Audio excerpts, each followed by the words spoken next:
Bonjour à tous. Nous nous retrouvons pour la correction du projet donné lors de l'épisode 8 afin de tester vos connaissances sur la bibliothèque Random. Il était le suivant. Vous deviez réaliser un jeu de pierre, feuille, ciseaux, joueur contre ordinateur, et permettre aux joueurs de rejouer une fois la partie finie. Tout d'abord, nous savons que nous allons avoir besoin de générer une valeur aléatoire pour l'ordinateur. Nous allons donc importer la bibliothèque Random de la façon suivante. From random import randint. En effet ici, nous savons que nous ne servirons que de la fonction randint, il ne sert donc à rien d'importer toute la bibliothèque random.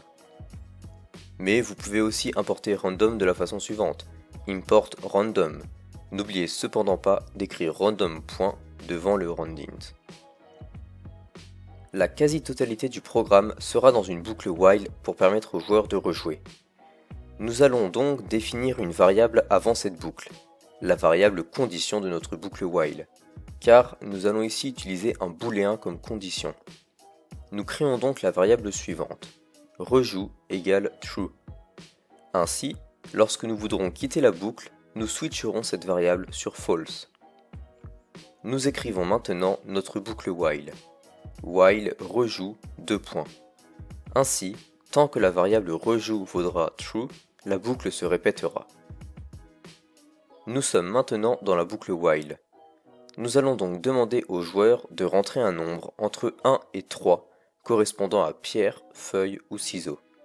Nous écrivons joueur égale eval input, guillemets, 1 pierre / 2 feuille / 3 ciseaux. Fermez les guillemets, fermez les parenthèses.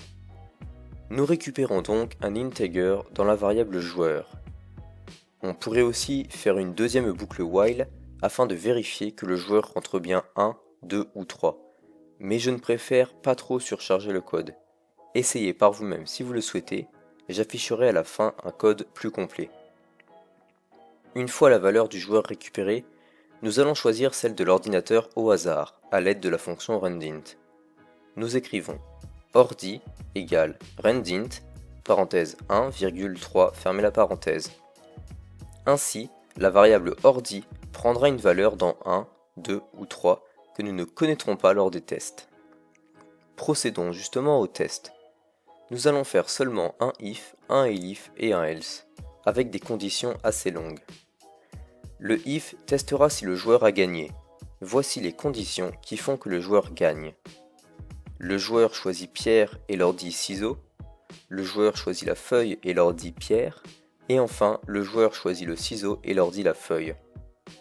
Ce qui donne algorithmiquement, avec nos valeurs, joueur égale 1 and ordi égale 3, or joueur égale 2 and ordi égale 1, or joueur égale 3 and ordi égale 2.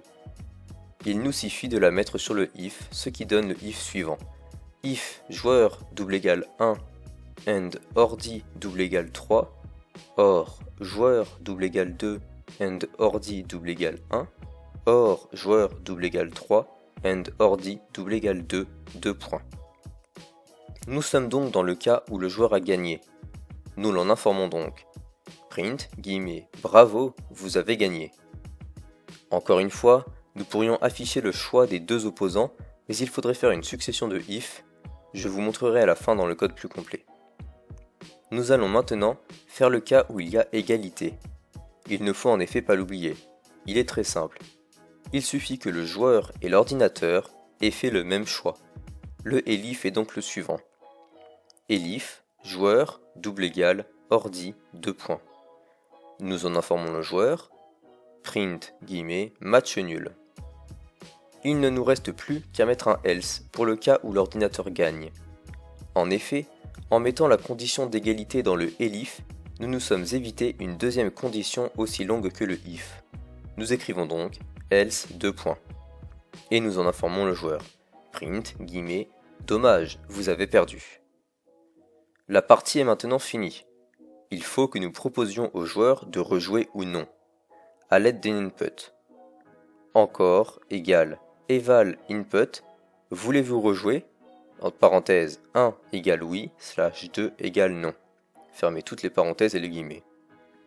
Ici encore, nous partons du principe que le joueur va sagement rentrer 1 ou 2. Nous testons donc ces valeurs, mais un seul if suffit, il est le suivant. If encore double égale 2, 2 points. Nous quittons donc la boucle, rejoue égale false. Nous n'avons pas besoin de tester si encore vaut 1, car si c'est le cas, la variable rejoue est déjà à l'état true. Nous pouvons écrire un petit au revoir une fois sorti de la boucle. Print, au revoir. Et le programme est fini. Voici donc comme promis un code plus complexe qui vérifie les valeurs de l'utilisateur et renvoie le choix des deux joueurs. Je vous laisserai mettre la vidéo en pause si vous voulez l'étudier plus longuement. Ce projet n'avait rien de compliqué, il fallait bien penser à fermer le boucle while à un moment, mais le reste n'était pas bien méchant.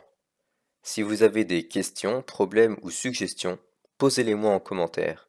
Quant à moi, il ne me reste plus qu'à vous dire Auf Wiedersehen!